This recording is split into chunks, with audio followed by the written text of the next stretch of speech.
Bueno, pues como os decía, esta mañana tenemos la suerte y el placer de contar con la magistrada doña María Dolores Bellés Centelles, que en su día fue titular del juzgado de instancia número 9 de Castellón, especializado en discapacidad, y actualmente está destinada en la sección cuarta de la Audiencia Provincial de Castellón. Con un extenso currículum en la carrera judicial como delegada de discapacidad, ha sido participante muy activa en el Foro de Justicia y Discapacidad de la Comunidad Valenciana y pionera desde su juzgado en la conversión de sentencias, por ejemplo, en lectura fácil, entre otras muchas cosas.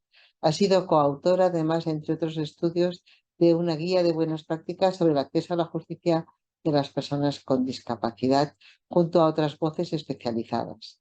Su conocimiento teórico práctico de la Ley 821 es innegable y sin duda es una de las voces más autorizadas para explicarnos el tremendo giro conceptual que ha supuesto para nuestro derecho y para la práctica jurídica su aprobación y aplicación, siguiendo la escena marcada por la Convención de los Derechos de las Personas con Discapacidad. Sin más, bienvenida, muchísimas gracias por acompañarnos. Muchas gracias.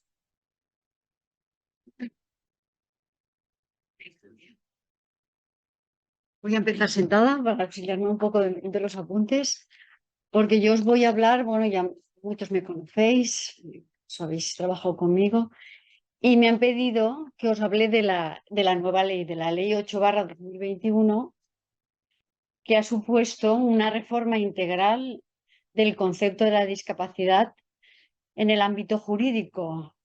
Y porque hace una reforma profunda, no solamente de carácter sustantivo, sino también de carácter procesal. Como ya os han explicado y he visto repito que yo no voy a hablar de la discapacidad de carácter físico, sino de la discapacidad psíquica, la que afecta a nuestra labor diaria, es decir, a la de los juzgados, y qué es lo que regula la nueva ley cuando una persona tiene que intervenir en un procedimiento judicial y los derechos que le asisten. La reforma importante, sustantiva y de carácter procesal. Como ya os han explicado antes, que he visto ya en las diapositivas, y supongo que sabéis muchos de vosotros, esta ley se publica o se dicta para adaptar la legislación española a la Convención de Nueva York, la Convención de los Derechos de las Personas con Discapacidad, que es una convención que data ya del año 2006 y que fue ratificada por España en el año 2008. Con lo cual ya en su momento, en el 2008, ya era de aplicación directa. Lo que pasaba que la legislación española no se ha reformado hasta el año 2021. Si bien en el ámbito de los tribunales sí que es verdad que todos conocemos o hemos leído sentencias del Tribunal Supremo en las que ya hacía una aplicación directa de la Convención de Nueva York y creó la figura jurídica de lo que llamábamos el traje a medida. Es decir, que no podemos dictar resoluciones judiciales ni tratar a todas las personas con discapacidad de forma igual, sino que hay que tener en cuenta sus circunstancias personales y su entorno, tanto a la hora de dictar la resolución judicial y de constituir los apoyos, como a la hora del trato cuando llega a los juzgados. Porque tenéis que tener en cuenta que las personas con discapacidad, si ya a las personas que no tienen ninguna discapacidad les cuesta comprender la justicia, las resoluciones judiciales, las notificaciones que les mandamos en ocasiones, las cédulas de notificación, las providencias, las resoluciones por las personas que tienen una discapacidad, aún entienden menos y acuden a los juzgados muchas veces, pues son muy nerviosas, muy inseguras, a veces vienen solas sin acompañamiento y tienen derecho a un trato digno. Porque uno de los principios que recoge la Convención es que obliga a todos los Estados miembros a que en la regulación o en el trato, regulación y normativa que hagan con relación a las personas con discapacidad, respeten su dignidad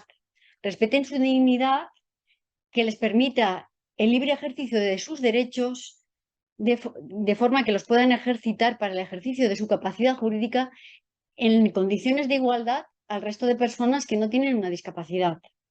También exige que se intenten evitar la influencia indebida sobre dichas personas, porque eso es muy importante. A veces yo siempre digo que lo veis más vosotros los que estáis, lo que estáis en primera línea, que estáis en el mostrador cuando llega una persona con discapacidad acompañada de alguien, que veis cómo se comporta, si está manipulada, si no está, que muchas veces el propio juez en un momentito bueno, una declaración con esa persona. Entonces, uno de los principios básicos y premisas que siente la Convención es tratar de evitar esa influencia indebida y que las medidas que se adopten en relación con ella sean proporcionadas y adaptadas a las circunstancias de cada persona. Y obliga también que en el caso de que intervenga el juzgado, porque ahora ya veremos cuál es el nuevo sistema que cambia totalmente la configuración de la discapacidad, que sean las medidas que se adopten sean el plazo más corto posible y que sean proporcionadas a su situación. Pues bueno, sobre la base de estas premisas de la dignidad de la persona y el libre desarrollo de la personalidad para que puedan ejercitar su capacidad jurídica en condiciones de igualdad, es por lo que se dicta la Ley 8/2021, ¿vale? En esta nueva ley, para adaptar a la Convención que reforma todo el título noveno del libro primero del Código Civil y también reforma la legislación procesal. En primer lugar, os hablaré un poco de la modificación de carácter sustantiva para que comprendáis cuál es la nueva situación y configuración de la discapacidad y luego entraré un poco en el tema procesal, el procedimiento, aunque no voy a profundizar tampoco mucho en cuestiones muy jurídicas porque es un poco simplemente porque la ley es muy amplia y no se pueden tratar todos los temas aquí, pero para que tengáis una visión global de cuál es la modificación que ha habido. Pues bien, según la nueva ley, los principios que deben inspirar las medidas de apoyo que se adopten para las personas con discapacidad vienen a ser las mismas que la Convención. El respeto a la dignidad de la persona, que ya nos han explicado lo que es un trato digno, pensar que ellos tienen unos tiempos más largos que nosotros de reacción, pensar que muchas veces vienen nerviosos, que hay que atenderlos bien y respetar todos sus derechos. La tutela de sus derechos fundamentales, no vulnerar los derechos a la libertad de expresión, a la asistencia de alguien que les acompañe, que les aconseje, intentar observar si hay influencias debidas o no. Y luego los principios deben ajustarse todas las medidas o actuaciones que hagamos con relación a ellos a los principios de necesidad y proporcionalidad.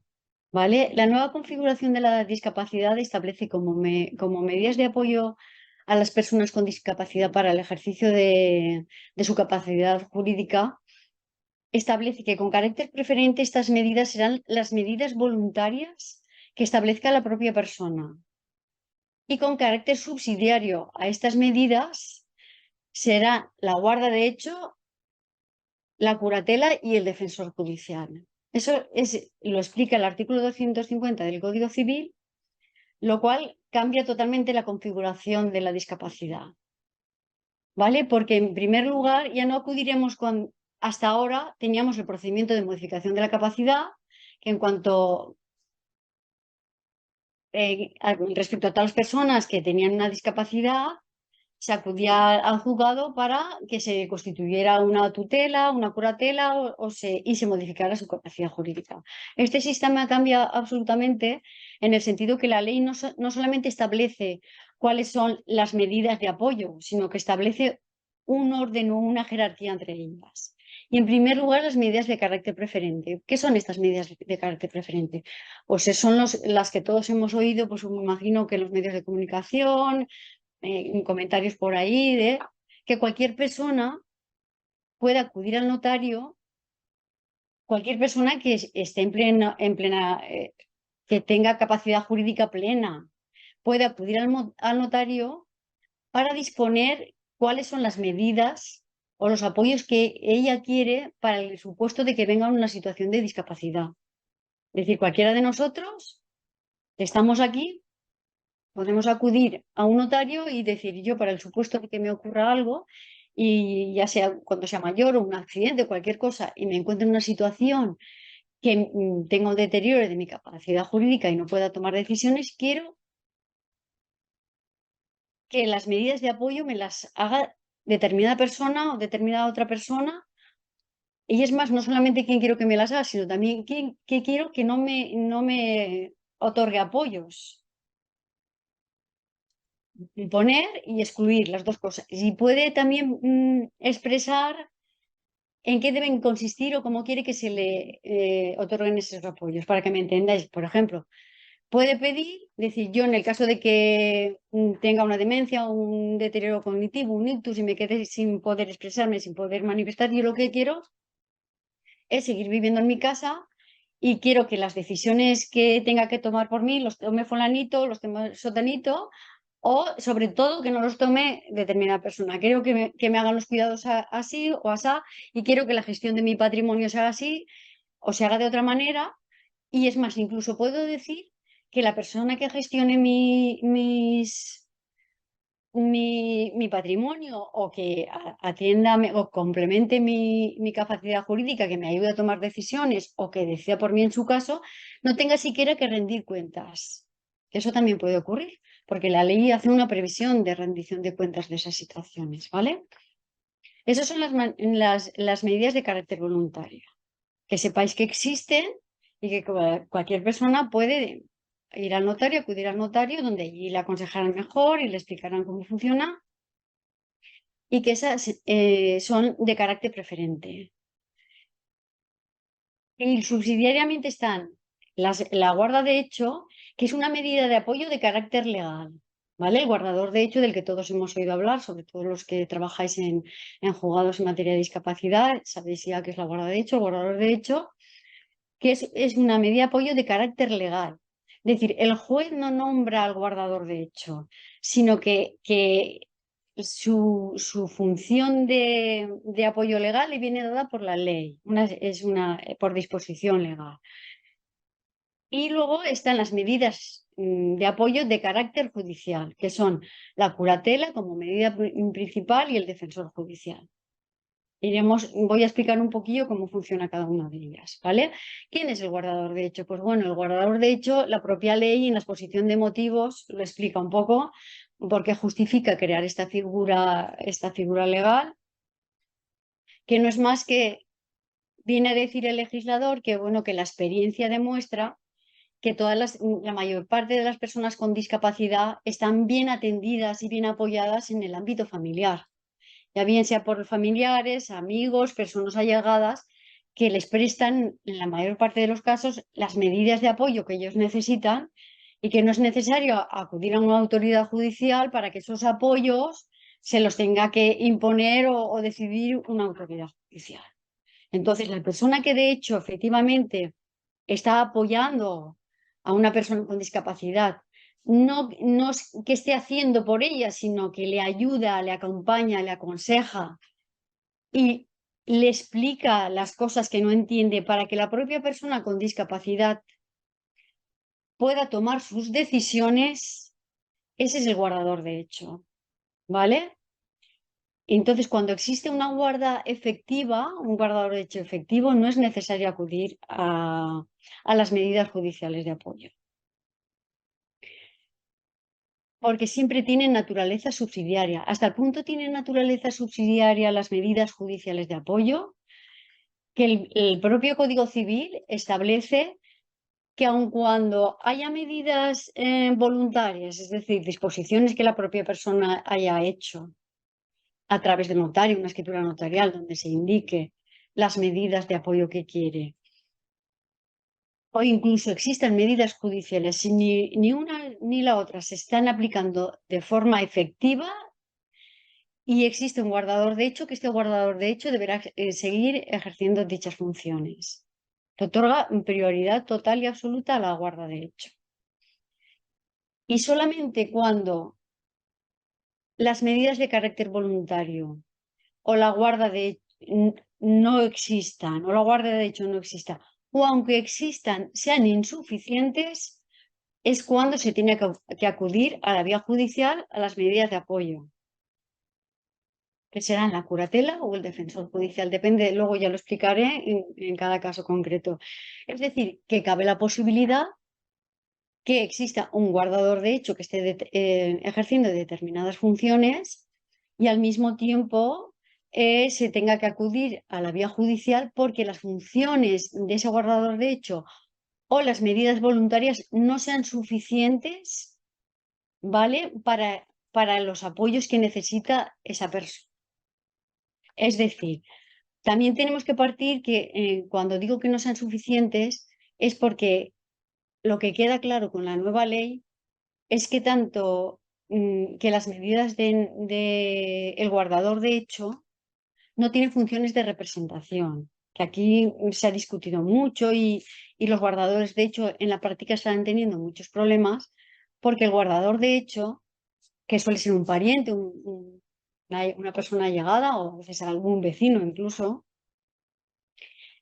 acude a algún sitio público o privado a hacer en nombre de la persona con discapacidad, ¿vale? Se otorga funciones de representación. El guardador, de hecho, no tiene funciones de representación de la persona con discapacidad. Solamente le apoya, le ayuda para que él forme su voluntad y pueda expresar de forma razonada lo que quiere, lo que desea, lo que quiere y lo que desea, porque un principio fundamental de esta ley es que tenemos que atender a la voluntad, deseos y preferencias de la persona con discapacidad. Entonces tenemos que poner todos los medios que sean necesarios y todos los ajustes que sean necesarios, que luego hablaré de ello, para que esa persona con discapacidad pueda manifestar su voluntad, que es lo que os estaba explicando el ponente anterior. Es decir, hay que pensar que tienen unos tiempos, que muchas veces se ponen muy nerviosos porque no saben explicar lo que quieren. Entonces tenemos que facilitar que ellos puedan expresarse y manifestar su voluntad. Y solamente en aquellos casos en que no puedan manifestar su voluntad, aún con los apoyos y los ajustes que nosotros les tenemos que poner, solamente es entonces cuando hay que acudir a la vía judicial, a la vía de la curatela o a la vía del defensor judicial, ¿vale? Y cabe la posibilidad también de que se comparta los apoyos de una persona por un guardador de hecho o por una persona nombrada por unas medidas de carácter voluntario y un curador designado judicialmente. ¿Cuándo? Pues, por ejemplo, en aquellos supuestos en que sobre todo en la guarda de hecho, en que el guardador de hecho es suficiente para determinados actos. Puede ayudarle, aconsejarle, pero es insuficiente en aquellas decisiones en que la persona no puede tomar por sí misma y le tiene que representar. ¿Vale? Cuando tiene que manifestar la voluntad para determinados actos y no es capaz de hacerlo porque su deterioro cognitivo es muy importante, ya sea por el tipo de discapacidad. Estoy hablando siempre de discapacidad psíquica o enfermedad mental, no de discapacidad física, porque como hemos visto, la discapacidad física, la mayoría de los casos, no va acompañada de un deterioro cognitivo. En ocasiones también, pero aquí estamos hablando de carácter del deterioro cognitivo o la enfermedad mental que produce deterioro cognitivo. Cuando es necesario suplir su voluntad, ¿vale? Es cuando ya tenemos que acudir a la vía judicial, salvo para determinados asuntos en que el Código Civil permite, ¿vale? Que este guardador, de hecho, esta persona que le realiza los apoyos de forma voluntaria, pueda actuar en nombre de él. Que literalmente este artículo es muy importante porque es el que más problemas está causando en la práctica efectiva y que nos llega a los juzgados, que es. El guardador de hecho puede solicitar, lo digo porque además muchas veces en el día a día nos encontramos con situaciones así. Pues mi madre es muy mayor, tiene un deterioro cognitivo, pero ya entiendo yo todo lo que le explico y todo lo demás, pero he ido a la Seguridad Social por un tema de tramitar su pensión de viudedad y resulta que me dicen que no, que tiene que venir ella va en silla de ruedas y ella se pone muy nerviosa y yo soy la que les estoy aconsejando y ayudando y no. Entonces, el artículo 264 del Código Civil permite que el guardador de hecho en nombre y representación de la persona con discapacidad, solicita una prestación económica a su favor siempre que no suponga un cambio significativo en la forma de vida de la persona. ¿Vale? ¿Esto qué significa? Bueno, pues entiendo que lo que no puede es pedir una prestación económica, por ejemplo, de una indemnización de un accidente de tráfico que ha tenido, que además ha sido a lo mejor lo que le ha provocado también el deterioro físico, no solo físico, sino cognitivo, en el que le van a dar 300.000 euros de indemnización. Pero sí que puede ir a tramitar la pensión de jubilación, la pensión de viudedad o lo que sea, porque la cantidad que le van a dar, la situación económica suya no va a variar por esa gestión, ¿vale? O otro supuesto es que realice actos jurídicos sobre bienes de esta que tengan escasa relevancia económica y carezcan de especial significado personal o familiar. Ya veis que son términos muy ambiguos y que jurídicamente pues, se prestan a mucha discusión, que no voy a entrar en ello porque aquí no estamos para tomar decisiones jurídicas de ese ámbito, pero de escasa relevancia económica se está discutiendo mucho si el guardador de hecho puede ir pues cada vez al banco, la hija, el sobrino, el hermano, el marido, la mujer, que están ayudando a la persona con discapacidad a sacar su pensión al banco para poder administrar, comprar las cosas de día, ir al supermercado, comprarle las medicinas y prestarle la ayuda. Son cuestiones jurídicas que, bueno, que poco a poco se van a ir resolviendo en los tribunales hasta dónde podemos llegar y hasta dónde no puede llegar el guardador de hecho. ¿Qué pasa? Que como solamente puede realizar todas estas actuaciones en representación de la persona con discapacidad, cuando se trata de una persona con discapacidad que de forma habitual o de forma continua necesite que se actúe tomando decisiones en su nombre, que no sea solamente asesorarle y apoyarle para que ella decida, es cuando tenemos que acudir al juzgado para constituir una curatela, ¿vale? Para constituir la curatela. No tenemos que, los que conocemos el sistema antiguo, sabemos que ha desaparecido la tutela, que ya no hay un procedimiento de modificación de capacidad, que ha desaparecido la tutela, que solamente queda para los menores de edad, y también ha desaparecido la prórroga de la patria potestad. Con lo cual, los únicos medidas de apoyo de carácter judicial son la curatela, que es para un apoyo de carácter continuado, y el defensor judicial, que es para otros supuestos que luego explicaré. Pues bueno. En el caso de la curatela no podemos decir, es que la curatela puede ser con funciones de apoyo y con funciones de representación.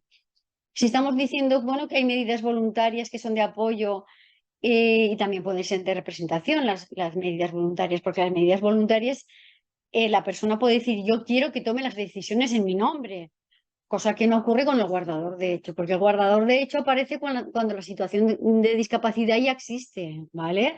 En las medidas voluntarias, la persona que las otorga que está plenamente capaz y decide lo que quiere, ¿vale? Y entonces puede decidir que tomen decisiones, puede acordar que tomen decisiones en su nombre.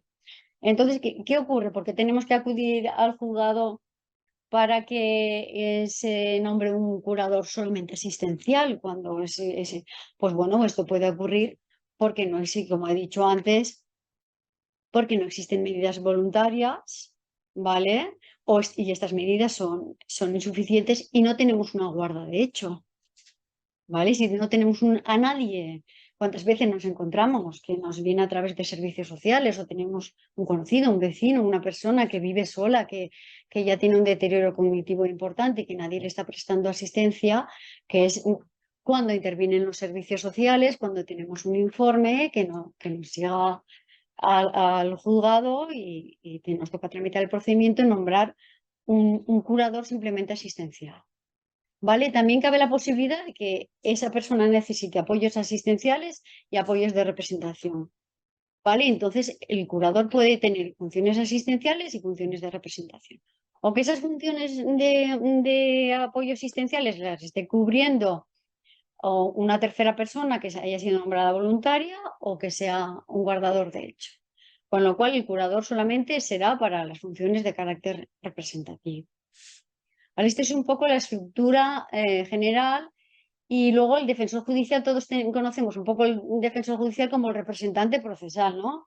Cuando una persona interviene en el procedimiento, sobre todo en los que habéis tramitado procedimiento de discapacidad, y, y viene sola, le nombramos un defensor judicial que antiguamente era el Ministerio Fiscal, pero que actualmente la nueva ley nos regula que sea el defensor judicial, y entonces si no viene con abogado, le nombramos un defensor judicial. Pero la ley también prevé, la nueva ley regula la figura del defensor judicial como una medida de apoyo. La regula en dos supuestos, que es cuando tenemos abierto un procedimiento de constitución de apoyos judiciales y, por ejemplo, esa persona tiene un patrimonio muy importante que administrar, no tiene nadie que le efectúe los apoyos o que gestione ese patrimonio, y entonces se solicita que se nombre un administrador provisional. Por ese administrador provisional se hace para que administre provisionalmente ese patrimonio a través de la figura del defensor judicial. Y también la ley regula la posibilidad de que, bueno, la figura del defensor judicial como medida de apoyo en aquellos supuestos en que se necesita un apoyo, pero no de naturaleza asistencial, sino representativo, pero no de una forma continua, aunque sea, utiliza el término aunque sea recurrente. ¿Qué quiere decir esto? Pues a lo mejor tenemos una persona incluso con una discapacidad importante, con un deterioro cognitivo importante, pero tiene una situación de unas medidas voluntarias o de una guarda de hecho que para la vida diaria es suficiente. Pero resulta que pues tiene propiedad, un piso, y tiene que acudir a las reuniones de la comunidad de propietarios, pues eso, 2 veces al año, 3 veces, y no puede manifestar su voluntad en esos. Y no hay nadie, ni el guardador de hecho, ni las medidas voluntarias, o no existen o no está previsto que le represente nadie. Y en este caso cabe la posibilidad que ese apoyo de representación se solicite a través de un procedimiento de nombramiento de un defensor judicial, simplemente para esas cuestiones concretas, es decir, para que le represente en esos actos concretos que se están pidiendo, de manera que no sea necesario la constitución de una curatela, que es para un apoyo continuo, es decir, para un auxilio, apoyo y ayuda o representación de forma continua. Nos preguntamos a veces en la práctica, o muchas veces se suscita el lado de decir, vamos a ver si la ley regula la figura de la guarda de hecho y regula la figura de las medidas voluntarias, y eso ya es suficiente. Es decir, ¿cómo vamos a evitar los abusos o las situaciones de conflicto de estos guardadores de hecho o de esta persona? Porque puede ocurrir que la persona ha confiado nombrando a uno de los hijos o a una persona allegada o de mucha confianza suya, que tenía mucho cariño, o hay una persona que de hecho está de facto está haciendo las funciones de guardador de hecho, pero claro, la ley nos dice que tenemos que procurar que no haya influencias indebidas, que no haya conflictos de intereses. ¿Y quién controla esto? ¿Vale? Pues la ley también regula medios para esto. Regula medios para que no se produzcan situaciones de abuso, de conflictos de intereses, y permite que el juez en cualquier momento pueda pedirle a este guardador de hechos que rinda cuenta. Es decir, explíqueme usted cuál es la situación, cuál es la función que usted está haciendo, en qué está apoyando a esta persona, cuál es la situación, y ríndame cuentas. Y dentro de ahí puede adoptar medidas cautelares, adoptar salvaguardas. Es decir, la salvaguarda es una cuestión muy jurídica y muy compleja, que es con la salvaguarda lo que pretende el legislador y lo que la convención ya viene a decir es que tenemos que garantizar que siempre se cumpla la voluntad, deseo y preferencias de esta persona con discapacidad. Y si para ello tenemos que adoptar salvaguardas, las adoptamos. Os pongo un ejemplo para que me entendáis. Pues ya sea un curador, un guardador de hecho, una persona que ejerce apoyos nombrada voluntariamente, puede ocurrir que ejerza influencias indebidas o que quiera tomar decisiones en contra de la voluntad de la persona con discapacidad, porque quien ejerce apoyos, insisto, lo que ayuda es a formar la voluntad de esa persona.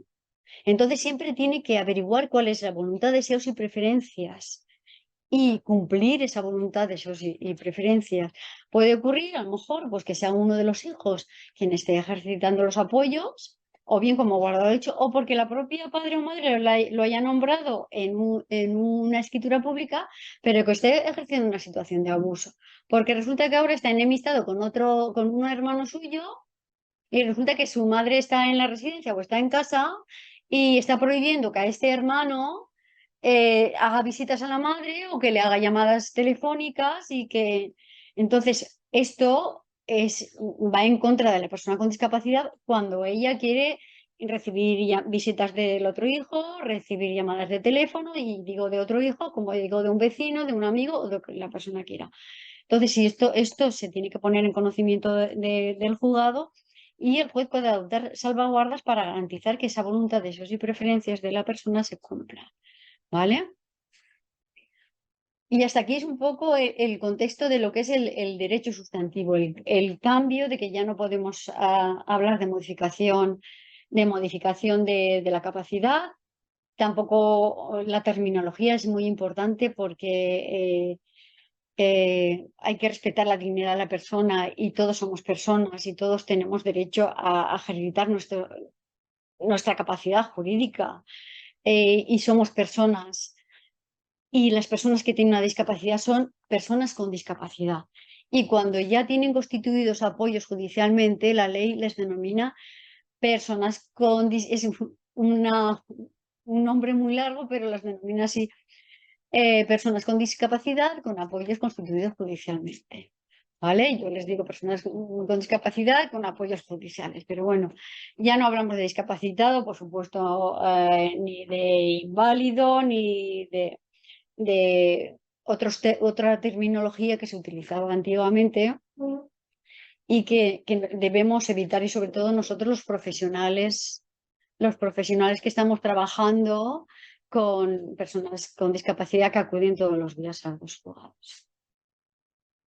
En cuanto al procedimiento, bueno, el procedimiento se modifica sustancialmente. El procedimiento ya no, como he dicho, no hablamos de modificación de capacidad y no solamente no hablamos de modificación de capacidad, si habéis leído alguna vez una sentencia de las antiguas de modificación de capacidad, se declaraba no solamente la modificación de la capacidad y se constituía la tutela o la curatela, pero además se establecían pues prohibiciones a las personas con discapacidad. Se les prohibía muchas veces el derecho a utilizar vehículos, bueno, se les privaba del permiso de conducir o se les privaba del uso de armas, que eran los más comunes, y del derecho de voto, que aquello ya fue suprimido por una ley. Y ahora esta ley lo que dice es que el juez en su resolución judicial en ningún caso puede establecer prohibiciones. ¿Por qué? Porque la resolución judicial, la única finalidad que tiene es establecer las medidas de apoyo, es decir,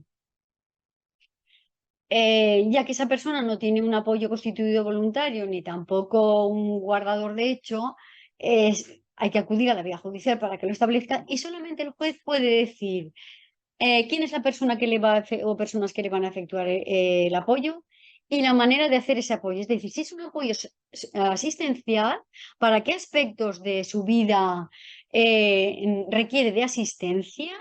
Es decir, los aspectos concretos. Por eso es muy, muy importante un buen informe médico y un buen informe social. De eso ya hablaré después.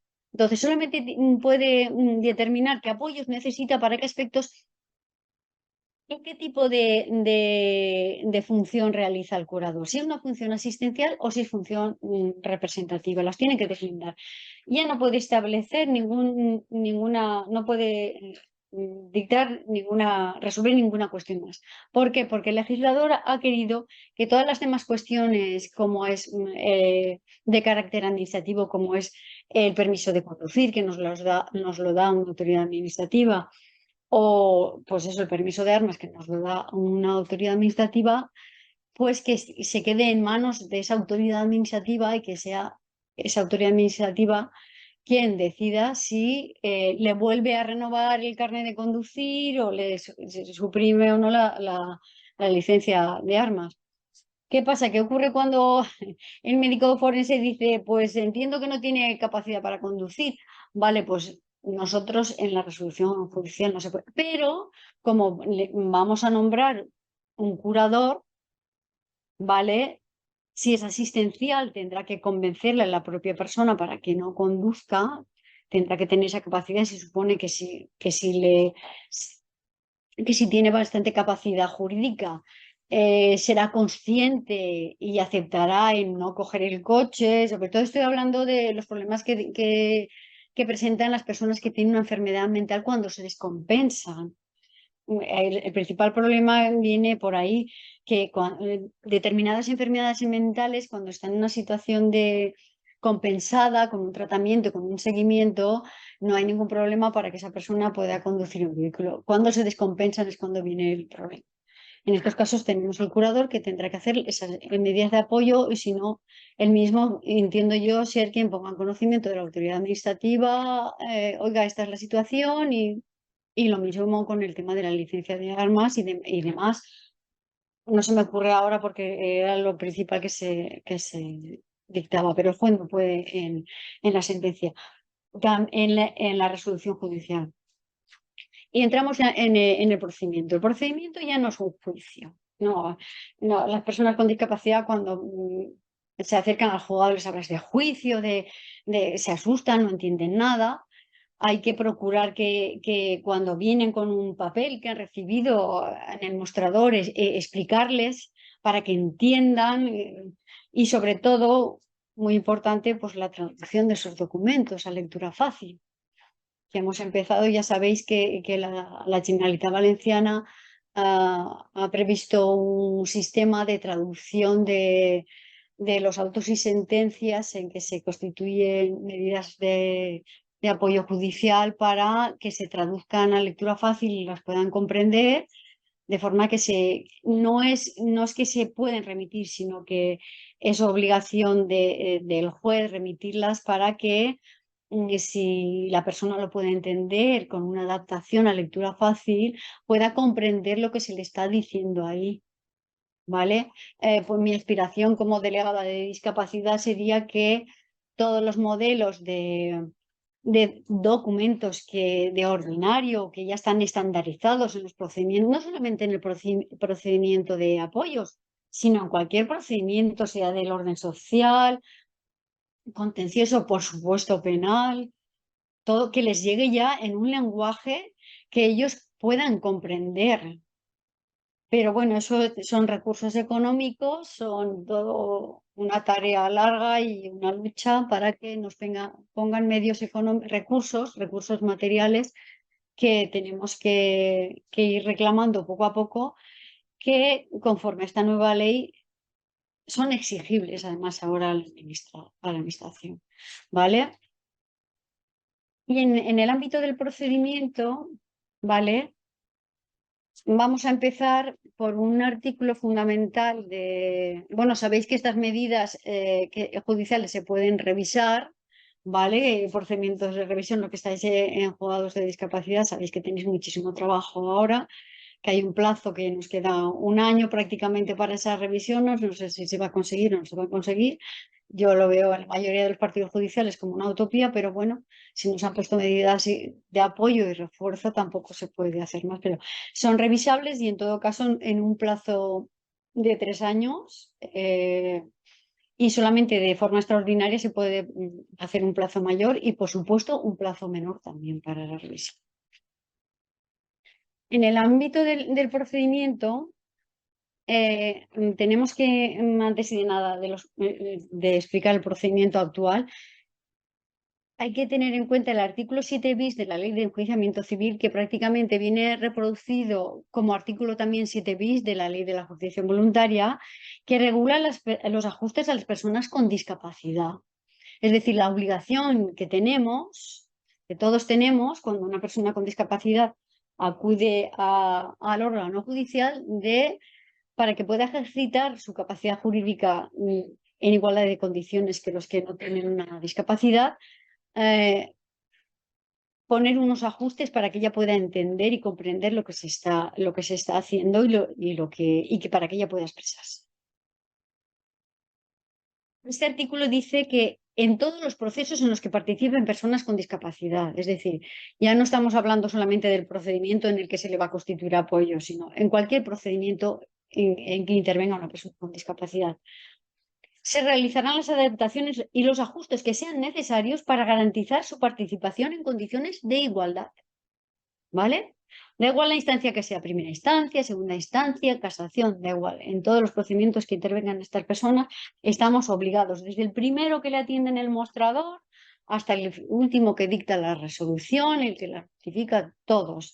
El médico forense que le asiste, el psicólogo que le está haciendo la exploración, el trabajador social, todos tenemos que,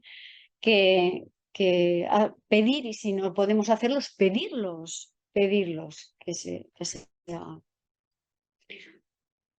Eso se tiene que hacer de oficio con independencia de que las partes o el Ministerio Fiscal lo tengan que pedir. Es decir, no tenemos que dirigir, dice que todas las comunicaciones de estas personas tienen que ser en un lenguaje claro, sencillo y accesible. Lo que significa pues todo lo que estoy diciendo. No ya solo cuando nosotros tenemos el trato directo con ellas, que le hablamos, le explicamos, sino cuando reciben un papel del juzgado. Si ya para las personas que no tienen una discapacidad no entienden nada, que vosotros sabéis muchas veces que vienen a preguntar, pues una persona con una discapacidad, se les facilitará la asistencia y los apoyos necesarios para que puedan hacerse entender ellos. Es decir, para que ellos puedan expresar lo que quieren decirnos. Con lo cual, esto viene relacionado con el apartado siguiente, que es que se les permitirá la participación de un profesional experto que, a modo de facilitador, creo que todos los que estamos aquí hemos oído ya la palabra facilitador, ¿vale? La ley habla, realice tareas de adaptación y ajuste necesarios para que la persona con discapacidad pueda entender y ser entendida. ¿Vale? ¿Qué es un facilitador? Pues bueno, a día de hoy la ley no define lo que es un facilitador. Define lo que es que tiene que hacer esa persona, pero no define ni qué características, ni qué titulación tiene, ni qué especialidad. Entonces, se ha dejado eso para desarrollo reglamentario. Desde el año 2021, no solo es que tenemos derechos, sino que estamos obligados a utilizar un facilitador cuando no podamos entendernos o ya no nos puede entender la persona con discapacidad y no disponemos de estos profesionales. ¿Qué pasa? La mayor parte de las veces los estamos supliendo con una persona que la acompaña, porque ellos tienen derecho a venir con una o varias personas que les acompañen de su confianza, que puedan expresarse o puedan estas personas explicarles en palabras que ellos comprendan o en la confianza que ellos les tienen lo que está ocurriendo. Pero muchas veces no tenemos eso. Entonces, cuando tenemos que acudir a la persona del facilitador. A mí desde la Consellería, cuando se crearon las unidades de apoyo social, las UAPs, que se llaman, que hay una persona en ellas, me comentaron que cuando necesitáramos desde los juzgados un facilitador, que nos teníamos que dirigir allí, que ellos nos facilitarían cuando necesitáramos juzgados y todo el personal que actúa, peritos y demás que actúan en el procedimiento judicial. Es decir, si un médico forense tiene que hacer un informe sobre los apoyos que precisa una persona con discapacidad y no puede entenderse con esta persona y necesita un facilitador, también tendrá que decirle al juzgado, oiga, yo no me puedo entender, necesito una persona que me facilite cómo gestionar siempre y cuando, vamos a ver, tenemos que ser razonables, siempre y cuando nosotros detectemos que existe esa posibilidad. Si ya observamos que es una persona con un deterioro cognitivo tan importante que no está entendiendo nada y aunque se le pongan esos apoyos no va a entender nada, pues, pero muchas veces las apariencias engañan.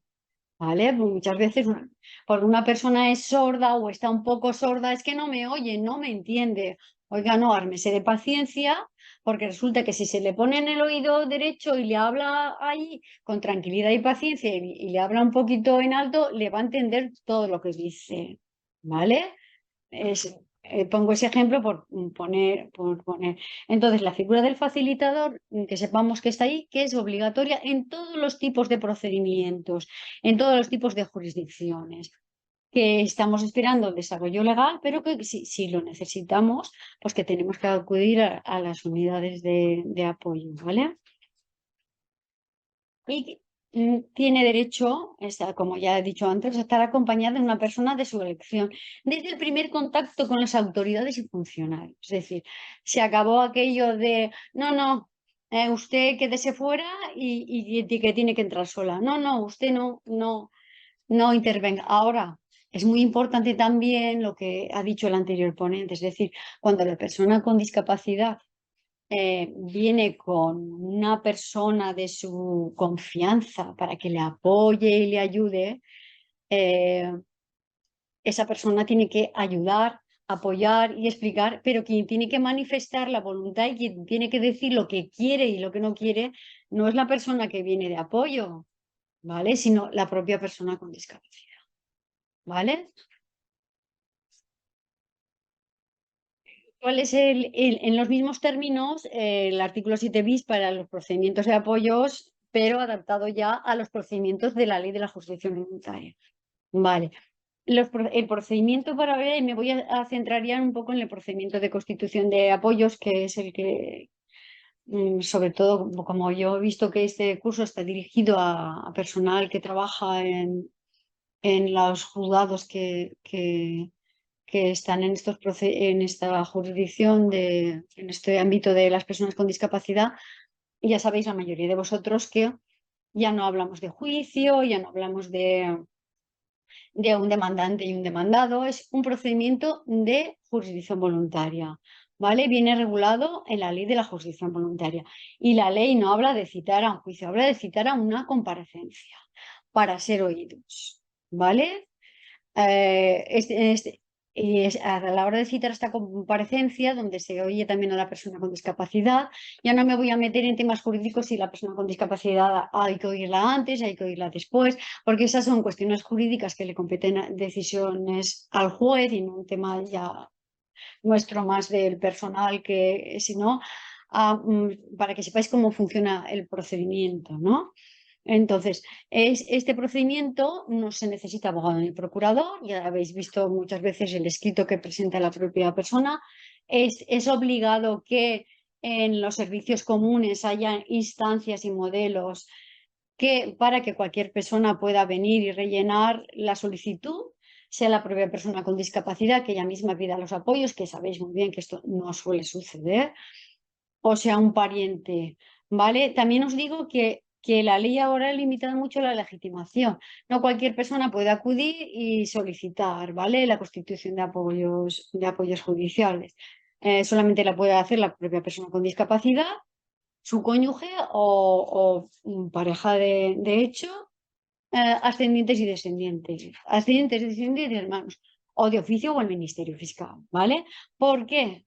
Pues bueno, yo creo que la ley, al principio yo me quedé un poco así parada, pero después de estudiar mucho la ley y seguir, porque la nueva configuración que hace la ley, la vía judicial es el último recurso, ¿vale? La vía judicial es el último recurso y por tanto no es como antes que decía, una persona con discapacidad, vamos a modificar la capacidad, nombramos un tutor, un curador y así todos tranquilos.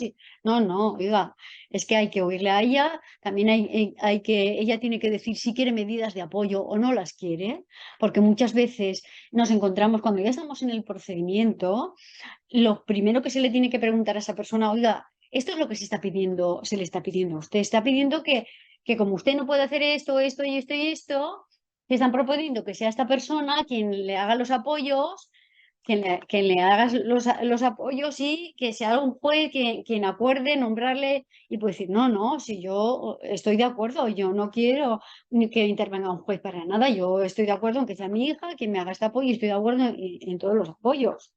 Y si esos apoyos solamente son de naturaleza no representativa, no es necesario acudir a la vía judicial, ¿vale? ¿Qué pasa? Que nos podemos encontrar también en muchas ocasiones que las propias personas legitimadas no acudan a la vía judicial o que sea una persona que no disponga de ese entorno familiar porque no tenga ya esos parientes y que sea un tío, un sobrino, un primo hermano quien esté viendo la situación de necesidad de apoyo. Bueno, pues es muy fácil acudir al Ministerio Fiscal para que el Ministerio Fiscal, dentro de su función, que el Ministerio Fiscal interviene siempre en estos procedimientos, sea quien de oficio haga pues lo que llamamos la averiguación preprocesal, instruya previamente el procedimiento y acuda al juez a decir, oiga, hay que constituir apoyos judiciales porque no hay guardador de hecho ni hay medidas voluntarias de apoyo. ¿Cómo sabemos si hay guardador de hecho y sobre todo si hay medidas voluntarias de apoyo? Las medidas voluntarias de apoyo se inscriben en el registro civil. La única manera de averiguar si hay medidas voluntarias de apoyo y por eso se otorgan en escritura pública es obligatorio inscribir en el registro civil. Yo no sé cómo funcionan los notarios, la verdad es que nunca se lo hemos hecho a veces cursos juntos, nunca les he preguntado si son ellos los mismos los que mandan, yo creo que ellos mismos son los que tienen obligación de mandarlo al registro civil para que se inscriban para que conste allí, ¿vale? La manera de saberlo es acudir al registro civil y por eso siempre antes de admitir una demanda de medidas de apoyo, hay que oficiar al registro civil para ver si hay inscritos medidas voluntarias de apoyo, ¿vale? Otro obstáculo que ha puesto así en principio el legislador a acudir a la vía judicial es que el que solicita las medidas de apoyo tiene que aportar un informe, el famoso informe social y sociosanitario, informes sociales y de salud, ¿vale? ¿Qué pasa? Pues que todos estos problemas, la persona que pide la discapacidad, el hermano, muchas veces ni tiene un informe social. Hay veces que las personas nunca han acudido a servicios sociales porque no lo han necesitado, servicios sociales no tiene, y es muy difícil el que esa persona pueda aportarlo en su solicitud. ¿Qué pasa? La ley lo exige como un requisito de lo que llamamos de procedibilidad, es decir, sin ese documento no se estaba admitiendo la demanda. No sé, ¿por qué también la ley lo exige como requisito?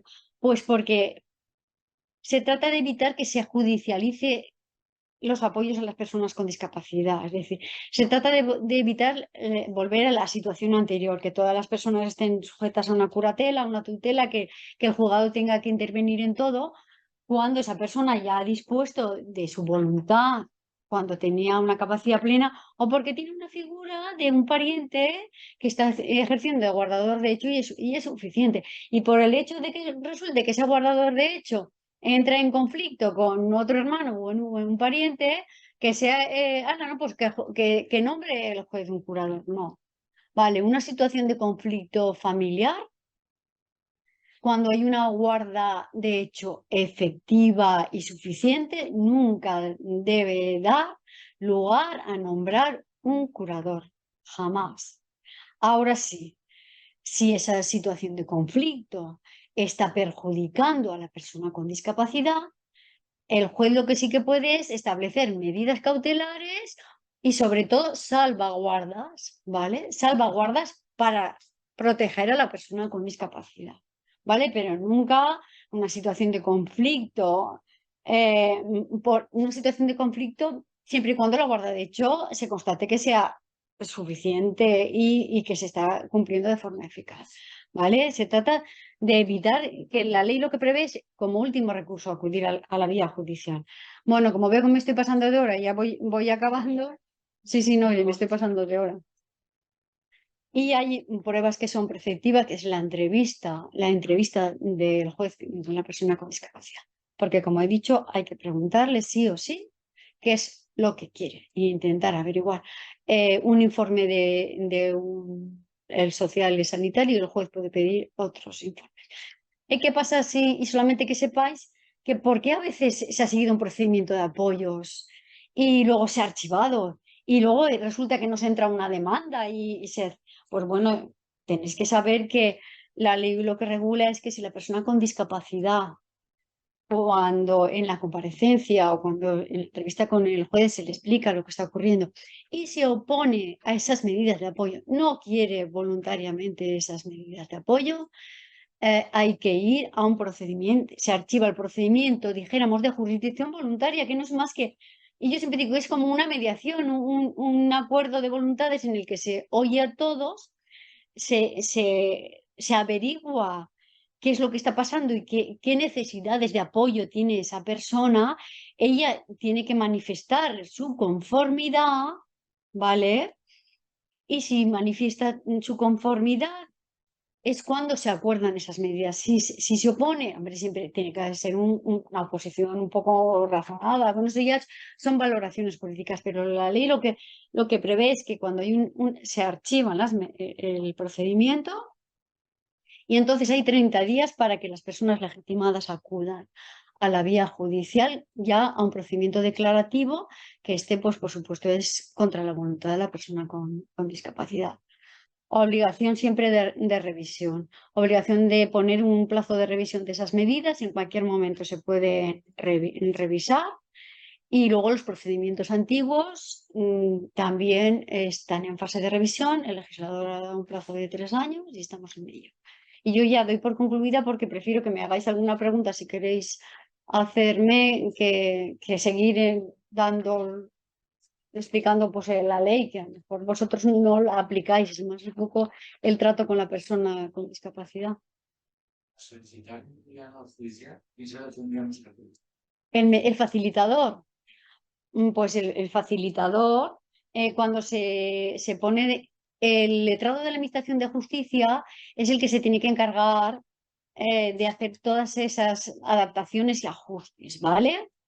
Y cuando el funcionario está allí y observa pues, que no se puede entender con la persona que ha ido ya mostrador y tal, y necesita de esos ajustes o necesita de un facilitador porque no ha ido acompañado por nadie, se lo tiene que comunicar al letrado de la Administración de Justicia, que es el quien tiene que oficiar. Aquí ya he dicho que lo único que tenemos, que a mí la Consellería me ha ofrecido, es las UAP, atención social. La que sí que pusieron el personal facilitador. Entonces hay que mandar un oficio diciendo, pues nos pasa esto, yo imagino que explicando un poco cuál es la situación, y eso no solamente desde el juzgado, sino ya digo, todas las personas que intervienen, peritos, que tienen que hacer informes para intervenir en ese procedimiento judicial, ¿vale? Pues estoy hablando sobre todo lo que conozco que es médico forense, psicólogos o trabajadores sociales a quien se les está pidiendo que hagan ese informe social porque la persona que solicita, insta la demanda, no puede conseguirlo por ella misma. Pueden a través del juzgado solicitarlo. No puedo hacer el informe pues porque no me puedo entender con esta persona. Las personas, los familiares que tienen tantos problemas en el banco, realmente no necesitan una resolución de guarda de hecho, la necesitan para los gastos ordinarios, no tendrían que poner ningún Yo lo que siempre digo es el día a día, que es cuando se plantean, es que los problemas de las personas con discapacidad se plantean más en el día a día, que eso en realidad no es un problema de la persona con discapacidad, porque el guardador de hecho, en realidad, como he dicho, él lo que hace es apoyo, ¿vale? Apoyo, no suple su voluntad, con lo cual, en principio, el guardador de hecho no puede ir con la libreta, ¿vale? Al banco y decir, oiga, deme 1.000 euros, porque yo resulta que soy el hijo, soy quien estoy haciendo. Para empezar, yo siempre intento explicar, tú cuando vas al juzgado a pedirle al juez que, pues eso, unos apoyos o decirle, por ejemplo, porque el guardador de hecho necesita las mismas autorizaciones judiciales que un curador para vender un bien inmueble. Entonces, él cuando acude al juez a decirle, soy el guardador de hecho, y me tiene que explicarle por qué es el guardador de hecho y tiene que traer algunos documentos mínimos. Si es el hermano, pues me tendrá que traer el libro de familia o el certificado de inscripción en el registro civil. Me tendrá que acreditar un poco que es la relación de parentesco, el guardador. Tendrá que traer algún principio de prueba. Pues tú no puedes ir al banco y decir, mire, es que soy el hermano. El banco dirá, bueno, sí. Y en eso está el problema práctico. Es decir, que la guarda de hecho la convertimos a veces, a pesar de que el legislador lo que ha querido es que ese guardador de hecho, la gestión del día a día, de la confianza, de decir, yo que si estoy cuidando a mi madre, le estoy prestando los apoyos y las ayudas, tiene una señora que la cuida, a la que hay que pagar el salario y tengo que ir a comprar, podré sacar del banco pues todos los meses X dinero. Claro, eso es lo que se está intentando desde el Consejo General del Poder Judicial y desde la Fiscalía General del Estado, llegar a un acuerdo con los grandes bancos para que no tenga que acudirse a los juzgados, para que no se judicialice y decir, ¿hasta cuánto puede más? Porque la ley es muy ambigua.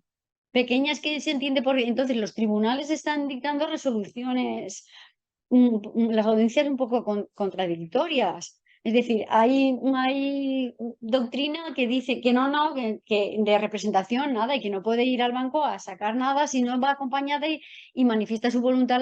Y muchas veces sí la puede manifestar, pero tú tienes que sacar a tu madre que tiene 90 años que está en casa, que no puede andar, que va con andador, que te tienes que buscar una silla de ruedas para que es decir, muchos problemas. Entonces, eso es lo que hay que solucionar. Igual no puedes tú tienes derecho a ir a tramitar la pensión de viudedad a tu madre, porque está dentro de esas posibilidades como guardador de hecho pero tú lo que sí que tienes que acreditar es que es guardador de hecho, ¿vale? Entonces, igual que lo acreditarías ante el juez y no te pueden impedir que tramites porque es una cosa favorable para la persona con discapacidad, no vas a pedir que te den dinero, al revés, estás pidiendo una prestación económica, pero para la persona con discapacidad, es decir, ¿cómo te pueden denegar que tú actúes ahí en función es decir, como guardador y te digan, no, tiene que venir ella, no puede venir usted? Realmente, esta resolución de nombramiento de guardador de hecho, realmente. No, es que no puede, el juez no puede. He dicho, el guardador de hecho es una institución legal de apoyo. Nunca un juez puede nombrar guardador de hecho. El juez lo que sí que puede es constatar que existe una guarda de hecho y si es suficiente decir, bueno, constato que hay una guarda de hecho y archivo el procedimiento, ¿vale? Que eso se está utilizando mucho al principio, por lo menos cuando yo estaba en el juego de primera instancia, no sé si se continúa haciendo, para tener más o menos un título donde acudir, pero que eso no debe de ser así. Poder notarial también se puede utilizar ese Claro, exacto. Es decir, antes de que es que el poder notarial suple es un poco, no deja de ser un nombramiento, una manifestación de voluntad, un apoyo voluntario constituido, porque si tú cuando estás bien, ha sido incluso poderes otorgados antes de esta nueva ley, cuántas personas tienen poderes para todo y desde el momento que la persona con discapacidad ha confiado en ellos y les ha otorgado poderes cuando era plenamente capaz, porque tenemos que mal pensar y pensar que ahora tendríamos que revocar esos poderes. No, solamente cuando se aprecie que existe una situación de abuso o de conflictos cuando hay que acudir a la vía judicial, si no, esos poderes son perfectamente válidos. O incluso digo más, ¿cuántos hijos están autorizados en la cuenta de sus padres? Pues cuando los padres les autorizaron es porque confiaban en ellos como guardadores de hecho. ¿Y por qué tenemos que desconfiar cuando el legislador nos ha dicho, oiga, no, es que la familia es... Ahora, cuidado con los abusos. La convención nos dice, cuidado con los abusos y con los conflictos de interés. ¿Vale? ¿Cuántas campañas pueden haber dos personas? ¿Cuántas veces pueden tener una persona? El guardador de hecho, perdón, ¿qué? Solo puedes recaer en... Sí, no, el guardador de hecho puede ser más de una persona, claro. ¿Cuántas veces son varios hijos que se reparten las funciones? O varios hermanos ¿cuántas personas tienen un hermano con una discapacidad? Y los otros hermanos se reparten las funciones de guardadores de hecho. Yo lo he hecho con mis hermanas. Tú el tema del dinero, tú el tema de los médicos, tú el tema de... No hay ningún problema. En que, igual que curadores pueden ser. La ley habla de un curador solo, pero bueno, si está justificado, se puede, o incluso cuando son varios hermanos, puede decir, pues bueno, podemos hacer que durante un año sea uno y luego sea otro para no.